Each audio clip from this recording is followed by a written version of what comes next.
Welcome back into Talking Fitchburg. Joining me today from UW Health, I've got Lori Mickelson, and she is part of the UW Health Burn and Wound Care Center. Today's interview picks up from an interview we started a couple of weeks ago when we talked with Adam Dorn and Kenny about burn safety, burn awareness. Today we're going to take a deep dive into kind of the care and some statistics here. And Lori, you have a extensive background here, and I appreciate you taking the time. Tell us a little bit about yourself and how you got into caring for people with burns. Yeah. Well, thanks for having me, Jeremy. So I was randomly placed in the burn unit for one of my clinicals when I attended UW-Madison back in 2005 was when I got to be placed in the burn unit. So from there on, I realized that I had a strong passion for caring for the burn victim and their families, for that matter. So, over the last 13 and a half years, essentially, I've been able to wear different hats with the burn center. So the majority of my career has been a bedside nurse. However, in 2017, I got the opportunity to work as the burn clinic coordinator. So got to serve the population who didn't necessarily need to be directly admitted to the burn unit, or those people who were and then needed follow-up care.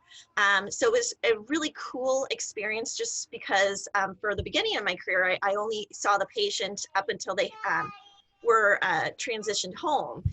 So then to see the evolution of, say, a burn or their graft or their donor site for those people who needed surgeries, to see that how the skin heals years beyond. So that was what the clinic experience gave me. Now, since last summer, I've been the burn program manager. So again, in this role, I get to continue to help burn patients just in a different way. So performing outreach, education to not only the general public, but also our EMS, EMT agencies or other facilities throughout the state of Wisconsin. Yeah, that's incredible, and I can't even imagine the things that you've seen and got to help patients and people with a very rewarding career at that. Tell us a little bit about the UW Health Burn and Wound Care Center. We're so lucky to have that right here in the Madison area. Yeah, right. So we are a verified burn center, meaning that we are recognized as by the American Burn Association as well as the American College of Surgeons, which are national programs, if you will, as being verified. So it's a mark of distinction that places the University Hospital among the elite group of critical care centers who offer the most comprehensive critical care available for both adult and pediatric burn patients. So just in March, we opened our new burn center, meaning we went from a 7-bed unit to now an 11-bed inpatient unit. That is obviously open 24/7. We also have some more rooms to take care of patients who need just the burn procedure, meaning sedation, but then don't necessarily need to be in the hospital for their experience of healing. And then our program also entails a clinic, as I referenced earlier, that we operate Monday through Friday. So those, again, are the patients who don't necessarily need to be admitted or who need follow-up care over a long-term length of time. Yeah, and I suspect that patients that do come in with burns do probably, depending on the size of the burn and how deep that burn is, definitely probably has a long-term care plan. But we'll get into that a little bit later. Yes. You guys are lucky enough to prepare me with some great information here, and as I'm looking at some of these burn injuries that have come through your center, it's pretty startling. Tell us about the burn injury statistics that you've seen through UW Health Burn and the Wound Care Center. Yeah, so every year is different. Sometimes it seems like we have, trends, meaning, a larger group of patients who acquires an injury, a burn injury from a specific source. But overall, our average volume of patients who we admit can be anywhere between 400 to 450. So, we always look at the fiscal year, meaning the year that goes from July 1st to June 30th. So just from July 1st, 2019 to June 30th, 2020, we admitted 352 people with burn specific. Now that, as you had said, we are the burn and wound center. So the other 35 patients were patients who had wounds or chronic wound, wounds that needed inpatient attention. So back to burns, though, this past year, it seemed like we had a higher amount of people who were burned by a campfire or brush fire source, gasoline, a hot food or drink, and kitchen source. And so I'm going to jump a little bit here.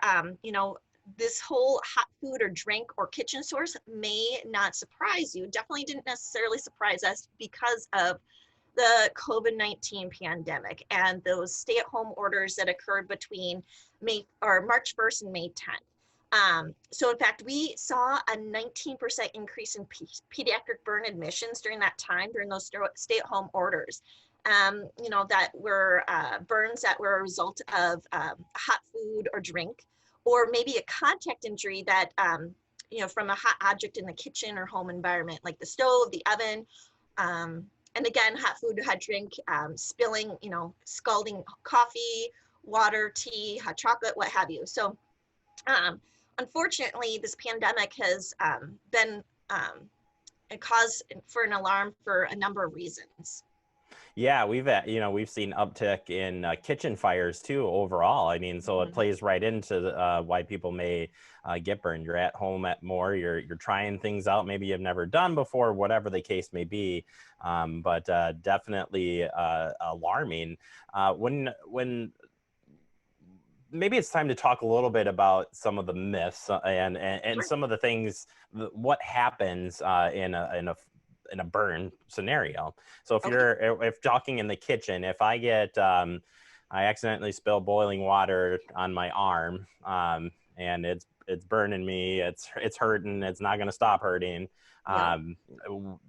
What's that timeline look like? So whether somebody calls 911 or drives to the clinic, as soon as they get there, what could that look like? Maybe if it got all the way to a 3-degree burn, what kind of break that down a little bit? Tell us kind absolutely. of walk through that. I mean, everyone is different, right? So everyone's ability to cope with pain is going to be different. And then the age, of a patient or a burn victim, it can cause for a difference in experience of the burn. So so I'll speak, first to just age differences. So a child and an older adult can maybe experience something a little bit more similar. So meaning that their burn experience could be a little bit more caustic than the younger generations, meaning, between,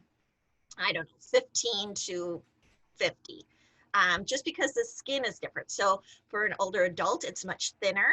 And then a child, their body proportion is much smaller. So in the event that, hot water spilled on a child, a higher volume of their body is going to get burned compared to an adult.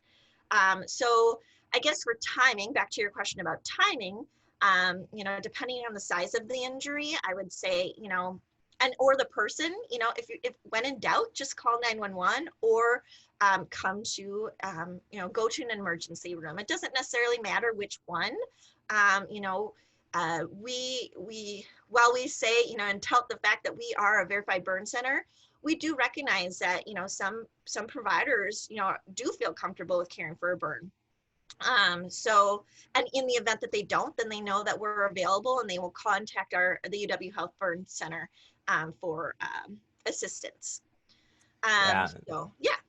No, I think, it's you're right on the trickiness of older and younger too, and that development of the skin. Right. What is the long-term care? And if I remember right from my EMS days, the percentage of the body burn. So, if you had your whole arm or half of your body, what does it take? Again, I know there's so many so many things going on there, but is somebody that maybe gets a 2-degree burn or something, a burn, whatever, how long does that take to recover from? Or do you ever really recover? And again, I know that's a loaded question, but kind of curiosity here on how burns work, and again, how that treatment plan looks. Yep. So if you were to get burned, you would find, and you came to our burn center, you will find that our providers will never tell you, like you're going to be healed by X date. Just because, again, everyone is different. But on average, so depending on the depth of the injury and the size of the injury, that can lead to faster or longer healing time. So, for maybe, and then again, the age, you're going to heal faster or slower. So I guess back to the depth, some burns. So you had referenced 2nd degree, 3rd degree. Those are also can be described as full thickness or partial thickness. So meaning, the epidermis, the layers of the skin, the involvement of the layers of skin. So epidermis is the top layer, the dermis gets down to the a little bit deeper, and then there's, the fat and muscle and whatnot. So I guess when we start to see full thickness burns, then that is probably a reason to need surgical intervention, meaning a surgical debridement in the operating room, and then grafting.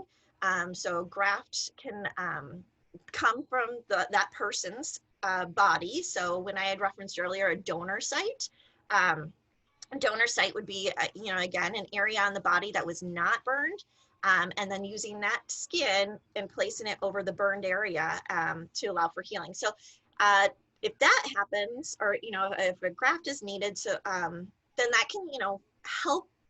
It can either, it usually increase or decreases the healing time. But sometimes, our providers want to wait and see what the body does, and they're not necessarily quick to provide surgical intervention. Yeah, I think and I know that's such and I appreciate it, Lori, trying to break it down. It is not easy, and I think what the take home here is definitely that by individual, by age, and the body, everybody is different in that phrase, and I think I would sum it up as, when you're going into working with these patients, no matter what the burn is, the outcome is going to be different for everybody. The treatment plan is going to be specific to you, and comes with a lot of caveats there on doing it. So I think recognizing that no burn is alike, no injury is alike, and dealing with it, I think, is great. We're going to take a quick break, Lori. We'll come back with you. We'll talk about the campfire and brush fire safety, some of the things that you have been seeing an increase on. So we'll take a quick break. We'll be right back. You are watching Talking Fitchburg. Well, welcome back into Talking Fitchburg. Continuing my talk here with Lori from the UW Health Burn. I want to make sure I say it right, because I don't want to be wrong here. Burn and Wound Center. Lori, thanks for sticking with me here as we talk about burn. And now we're going to train. We kind of talked about what happens in the hospital and in your clinic setting, but diving into safety here, you had mentioned that campfire, brush fire safety. You've seen a lot of burns in that category, including in the kitchen. But let's talk a little bit about safety here, because we're at home, we're stuck at home. Campfires seem like a really good way to get some relaxing in at night, but that can spell disaster if you're not safe out there. Yeah. So we kind of divide our safety tips into both pediatric and adult specific. As really, well, as you say, campfires are super fun and relaxing. They can be unsafe for no matter the age. So I guess I'm going to start with the pediatrics, or the children, and how to make sure your any child that is enjoying the campfire is remains safe. So we just want to make sure that adults are always around, especially when the fire is burning. And so what we suggest is either outlining, depending on where your campfire is, whether it's on the driveway, maybe take a piece of chalk and outline at least 3 feet away, so that, and then educating the child to say, you know, stay behind that line. Or maybe if it's you're at a campsite, drawing a line with a stick in the dirt, or even using like I don't know, twine or something, and making that 3-foot ring that's beyond the campfire. And then also, you know, and having the children not play around the campfire, so taking any like balls that they're throwing back and forth far away from that area. And then helping to, you know, we see sometimes with marshmallows, where they're so fun, making sure those marshmallow sticks are 3 feet long, and then again, having the adults supervise. So then getting into adult, I mean, they can align with both adults and children, making sure that you have water and a shovel within reach, so that in case the fire got out of control, you have something that will help put it out. And then again, the water at the end of the night, you should always pour at least 1 bucket of water onto that burn or onto that fire, just to make sure that the ashes are put out, because often the next morning there are still some burning embers that people don't realize are there. And so kids especially might be very curious and step in the fire or put their hand in there. So that we see a lot of burn injuries that are a result of next day burning embers. And other things too is never to apply accelerants on a campfire, or brush pile for that matter. So like gasoline, lighter fluid, diesel, kerosene. They can ignite fires like no one's business, causing explosions and whatnot. So really just go on the old school way, using some paper and some small sticks to get that fire started. Also, just try to be aware of what's in that fire, or in that pile, before you go and burn it, making sure there aren't any like old paint cans or spray paint cans, things that also could lead to an explosion. Let's see. Never leave a campfire unattended.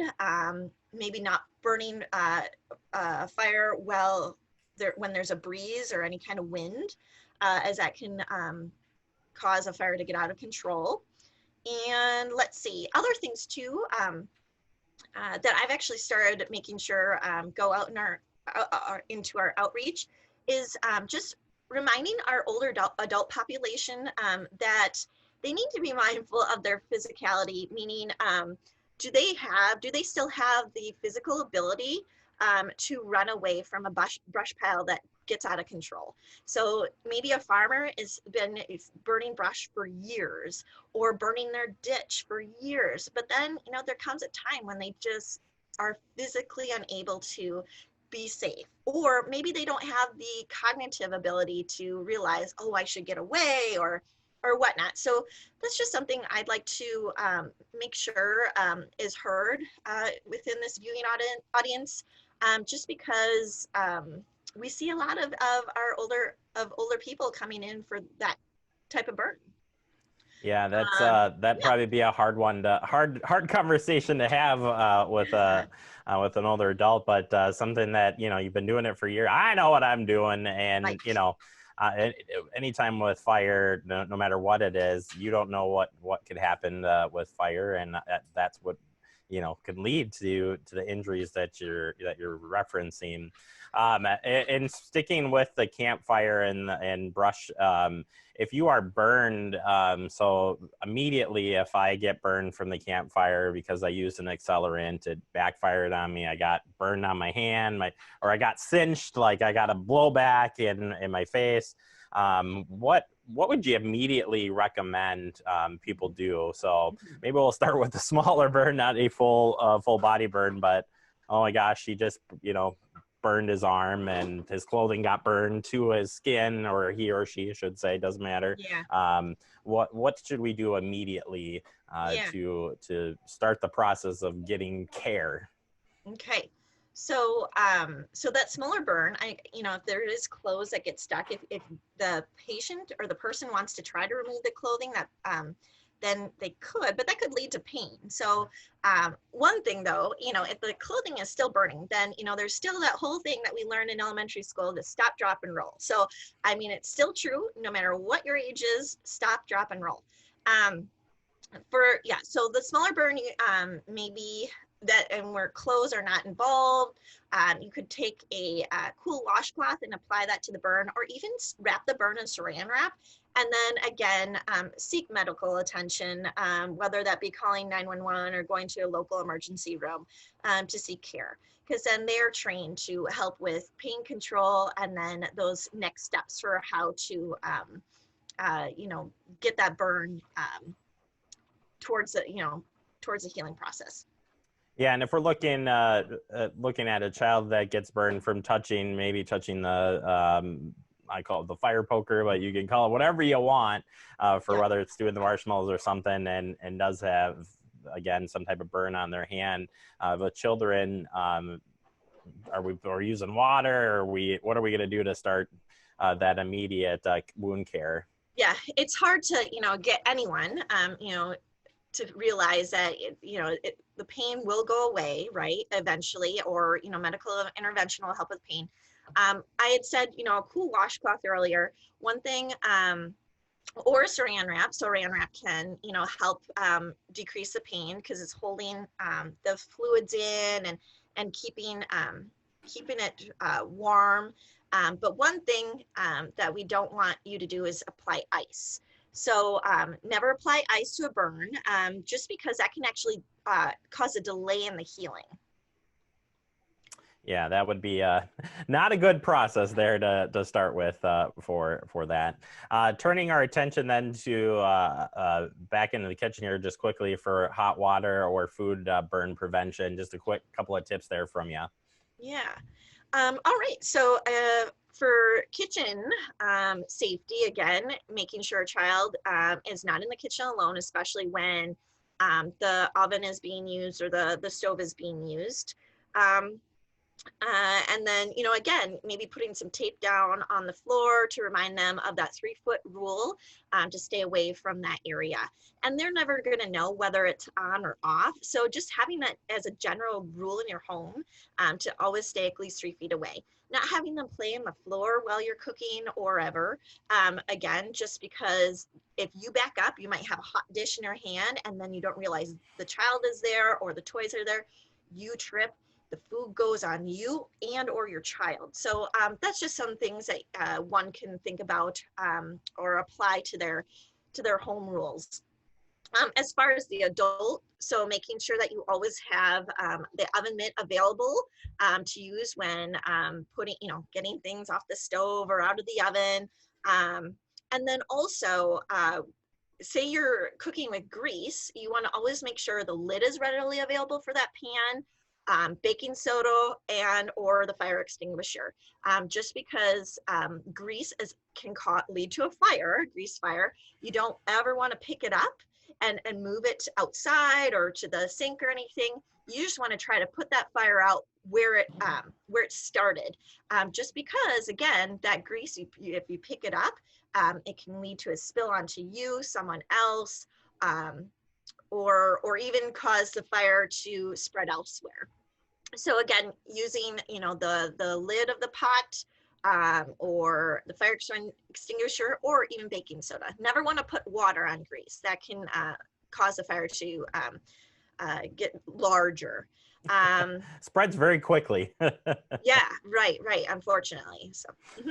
Yeah, great information, Lori. Thank you so much for going through all of this. I would invite you, as we did Kenny a while back here, that love to have you both back on the show down the road for sure. And if there's anything we can get out for you for information, we want to do that right here for our residents in Fitchburg. It's kind of an interesting layout here because we've got a large rural area, plus we've got a very residential heavy areas too. So it brings all kinds of different, safety talks that we've had here on the show. And it's great to hear right from the source what you're seeing at the clinic side of things. And, they're simple tips, but, ignoring these over and over again could spell disaster for you. And said it can be a long road to recovery, and depending on how bad the burns are. But thank you, thank you, thank you. Is there anything else that you want to share with us today before we let you go? I know I picked your brain pretty good. No, I think, just again, removing or remembering to stop, drop, and roll. If you ever do get burned and your fire or your clothing is still burning, never apply ice. And then, don't be shy. Seek medical care, especially when in doubt. We are here for you at UW Health, and we want to take care of you and help you on that road to recovery. But yes, and Jeremy, thank you so much for having me today. With the COVID pandemic, I'm not able to get out to the communities to spread the word and educate. So having this platform to spread my message is just really wonderful. So thank you so much. No problem. We appreciate it. And for anybody who knows me and knows the show, we're safety oriented show. We love talking safety here. So yeah. We'll be glad to have you back. Thank you. And please thank all the workers there that are saving people's lives every single day. We certainly appreciate everything that you're all doing there. Thank you. I will. All right. That is, again, Lori Mickelson here from UW Health. And we're looking forward to having her back on, as well as Kenny as well. And it's just great information. And it's always good to review all of these things periodically every year. All right, we'll take a quick break. More to come. You are watching Talking Fitchburg.